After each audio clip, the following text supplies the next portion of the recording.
Hello friends, कैसे सब लोग। फ्रेंड्स, हम आज के वीडियो में बात करेंगे बिहार एनएमएमएस परीक्षा 2025 में होने वाले एग्जामों के लिए सेट के बहुत ही महत्वपूर्ण प्रश्न। तो चलिए हम शुरू करते हैं। प्रश्न संख्या 1 है मेरा, विरहद रूप से ब्रह्मांड का अध्ययन क्या कहलाता है। तो ये कहलाता है आपका ब्रह्मांड विज्ञान। अगला है, घूर्णन एवं परिभ्रमण में लगभग समान समय लेने वाला आकाशीय पिंड कौन है। तो इसका सही जवाब होगा चंद्रमा। चंद्रमा ऐसा आकाशीय पिंड है जो घूर्णन और परिभ्रमण में लगभग जो है ना वो सेम समय लेता है। अगला प्रश्न है आपका कि निम्नलिखित में से कौन सा तारा सूर्य के सर्वाधिक समीप है। तो सूर्य के सबसे सर्वाधिक समीप है वो है आपका प्रोक्सिमा सेंचुरी। और इसमें जानकारी के लिए बता दें कि अपने पृथ्वी से सबसे नियरेस्ट तारा जो है वो है आपका सूर्य, और वो हमें पृथ्वी से दूसरा सबसे नज़दीकी तारा है वो है आपका प्रोक्सिमा सेंचुरी, याद रखिएगा। अगला प्रश्न है कि ब्रह्मांड में विस्फोटी तारा कौन कहलाता है। तो विस्फोटी तारा है आपका अभिनव तारा। अगला प्रश्न आपका बात करता है हमारे अंतरिक्ष में कितने तारामंडल हैं। हमारे अंतरिक्ष में जो है ना वो 89 तारामंडल है। अगला प्रश्न आपका है कि हमारी आकाश गंगा की आकृति कैसी होती है। तो हमारी आकाश गंगा की आकृति जो है ना वो स्पाइरल की तरह होती है। अगला प्रश्न है कि हमारी आकाश गंगा के केंद्र की परिक्रमा करने में सूर्य को समय कितना लगता है। तो सूर्य को जो है ना वो 25 करोड़ वर्ष समय लगता है। अगला प्रश्न है आपका कि ध्रुव तारे की दिशा किस ओर रहती है। ध्रुव तारे की दिशा जो है वो किस ओर रहती है। तो वो रहती है आपकी नॉर्थ की दिशा की ओर। अगला है, तारे का रंग सूचक है। तारे का रंग सूचक कौन है। तो उसका ताप जो है ना तारे के रंग का सूचक है। अगला प्रश्न है आपका, वर्तमान आकलन के अनुसार ब्रह्मांड की आयु कितनी है। तो इसकी आयु है 13 बिलियन वर्ष। अगला प्रश्न है कि एक कृत्रिम यानी कि आर्टिफिशियल सैटेलाइट में विद्युत ऊर्जा का स्रोत क्या होता है। तो उसका होता है सौर सेल, यानी कि एक जो आर्टिफिशियल मानव के द्वारा बनाया गया उपग्रह जो होता है उसमें विद्युत ऊर्जा का क्या सोर्स है। तो वो है आपका सौर सेल। अगला है, दुग्ध मेखला मिल्की वे है। तो ये है आपका एक मंदाकिनी है। अगला प्रश्न आपका है कि शीघ्रता से घूमने वाले तारे जो उच्च रेडियो तरंगे छोड़ते हैं वो क्या कहलाते हैं भाई। वो कहलाते हैं आपका पल्सर। अगला प्रश्न है आपका,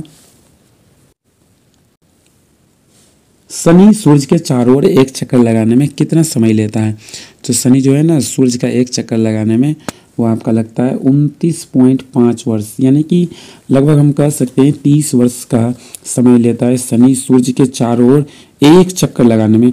अगला है, इवनिंग स्टार यानी कि सांझ का तारा पूछे, भोर का तारा बोले, पृथ्वी की बहन बोले, पृथ्वी की भांजी बोले, ये सब आपका है वेनस यानी कि शुक्र ग्रह।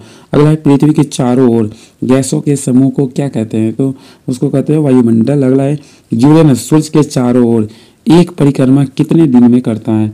84 वर्ष 84 ईयर्स में एक चक्कर जो है ना यूरेनस सूर्य का करता है। अगला प्रश्न है आपका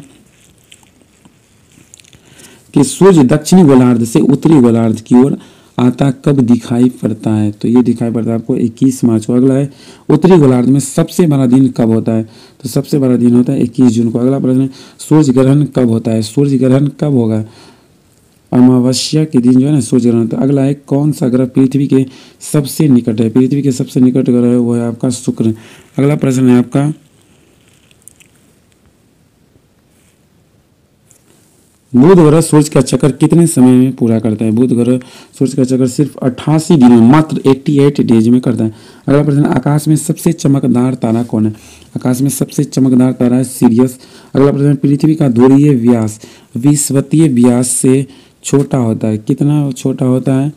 तो 42 किलोमीटर छोटा। अगला प्रश्न है, निम्नलिखित में कौन सबसे चमकदार ग्रह है। सबसे चमकदार ग्रह है आपका शुक्र। अगला प्रश्न है आपका, किस ग्रह पर सूर्य पश्चिम में उगता है। ऐसा कौन ग्रह है जिस पर सूर्य जो है ना वो पश्चिम में उगता है। तो वो है अरुण और शुक्र, दोनों पर जो है ना सूर्य पश्चिम में राइज होता है। अगला है, जब दिन और रात बराबर होते हैं तब विश्वत वर्ष के 2 काल होते हैं। वो 2 काल कौन है भाई। 21 मार्च और 23 सितंबर जो है ना वही यही 2 समय जब दिन और रात बराबर होते हैं। अगला प्रश्न है, सी ऑफ ट्रैंक्विलिटी यानी कि शांति का सागर कहाँ पर है। शांति का सागर जो है वो है आपका चंद्रमा पर। ऑप्शन नंबर डी इसका सही जवाब होगा। अगला प्रश्न है आपका, आंखों से दिखने वाला छिद्रु ग्रह का नाम क्या है? आंखों से दिखने वाला छिद्रु ग्रह है चारवेस्टा। अगला प्रश्न है, सौर मंडल में किस ग्रह का द्रव्यमान एवं घनत्व पृथ्वी के समान है? तो इसका सही जवाब शुक्र जो है ना ऐसा ग्रह है जिसका द्रव्यमान और घनत्व पृथ्वी के बराबर है। अगला है, राशियों की कुल संख्या कितनी है? तो राशियों की कुल संख्या है 12। अगला प्रश्न है आपका,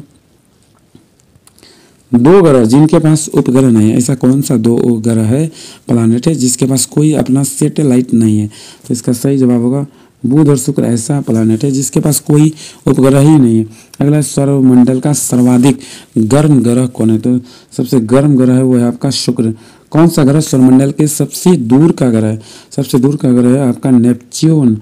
अगला प्रश्न है आपका कि पूर्व से पश्चिम की ओर परिक्रमा करने वाला ग्रह कौन है? तो पूर्व से पश्चिम परिक्रमा करने वाला ग्रह है वह है आपका शुक्र और यूरेनस। अगला प्रश्न है, प्रकाश की गति से जाने पर चंद्रमा पर लगभग कितने समय में पहुंचा जा सकता है?